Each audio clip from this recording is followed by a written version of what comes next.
Alright, well, since Telstra are being absolutely useless cunts at getting my line fixed, yes, it's still broken, it's still dropping out, and it still sounds like the inside of a distributor every time I pick up the handset.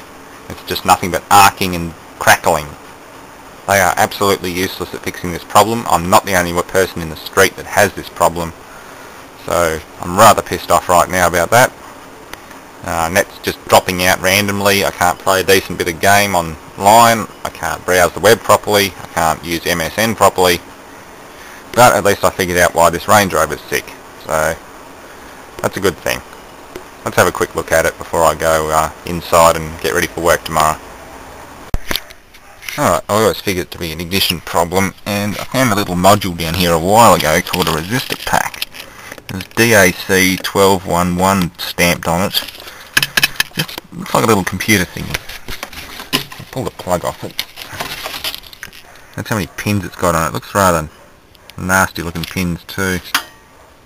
See, I started playing with this while it was idling at roughly 4 cylinders. It was just chugging along.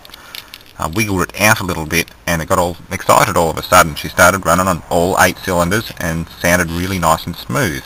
So I'm thinking either this plug's bad or the pins, maybe there's a PCB in there and the solder joints have gone bad. I'm going to pull that out and clean it up.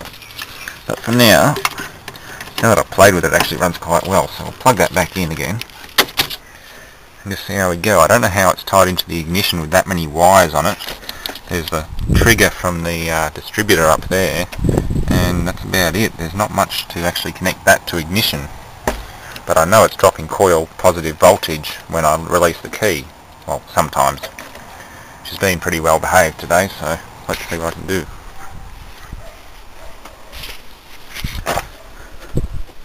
Might just be blind luck that it's working now and be a problem in the future, but I don't know. See? Fine. Running on all 8 cylinders, not chugging or slugging along like it used to.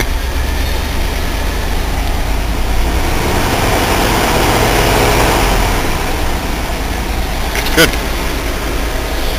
It'll move. Oh, won't move till I put air in that tyre, but it'll move again. Yeah. I've also got some good, barely used tyres on the way too, and they're going to be dirt cheap, so I'll just chuck them on it for now and get her moving properly and work on getting her roadworthy in my name. I've got the proper sticker and everything for it now. New wiper blades and assemblies I've got to put on. Those ones there had it. Full of crap. Air conditioning units and things drying out in here. I've got to stick a dehumidifier in here because the sunroof leaks. Actually idling a bit high now that I've cleaned up those pins on the plug, but I can change that anyway. Yeah, high idle when the air conditioning's on. Compressor's not running, but the fans are. And the idle will settle down a bit. Yeah, just need some adjustment and fine tuning.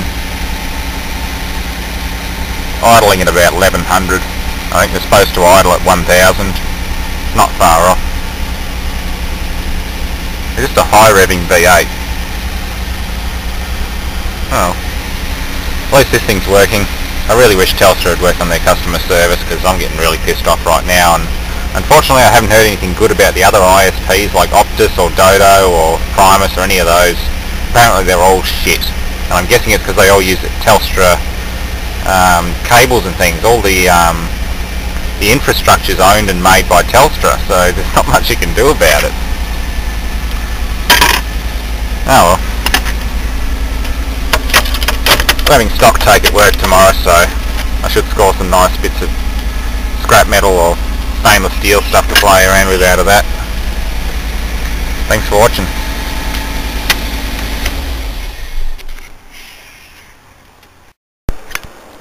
Okay, well that's the thing I was playing with before. I wiggled the plug and the engine got all excited and started running on all 8 cylinders again. So this is probably where the problem is. It's got 10 pins. They pack the plugs with grease to prevent moisture and corrosion getting into them, and unfortunately I think it turns to a conductive or non-conductive glaze, and that's why this thing was playing up. Those pins are black and gooey. So I'm guessing it's just the pins, but I'll pop one of these tin covers off and just have a look at it. It's called a Lucas 2PR power resistor. Part number is 73184D, made in England. So let's take one of these covers off and just have a play with it before I call it quits tonight. Well, it doesn't look like there's anything much to this thing. It's just a series of copper traces going across the PCB. They seem to interconnect with each other. I'm guessing there's power there, there's 2 and 4, and there'll be 6 and 8. This will be for the injectors more than the ignition. It's kind of odd that it was failing like that, and the way the coil was dropping voltage as well. But I'm guessing there's probably 2 problems. First of all was what I thought would be an ignition service, and Brad was saying it'd be an ignition, or sorry, not ignition, injector service, which it probably desperately needs anyway, but more so this was probably dropping injectors just randomly as the connector became semi-conductive and then non-conductive. And the other thing will be why is the ignition shutting down at random. Might not be tied into the ignition, but who knows. It'll be worth cleaning all the pins on this and making sure this is right, because as soon as I started playing with that plug it all became good again. So there's one of the problems. Just old age, not so much a Range Rover or Lucas thing, it's just the way things get when they get to this age. Holden did the same thing apparently. They were notorious for packing connectors with grease, like this, and after a while it just turns to varnish and you lose connection. So it's not just British shit. I mean, British cars were pretty crap, I mean, especially the really old ones. Electrics are always a problem, but I don't know, it adds a bit of personality to the car. I'll take that other cover off and just have a quick look.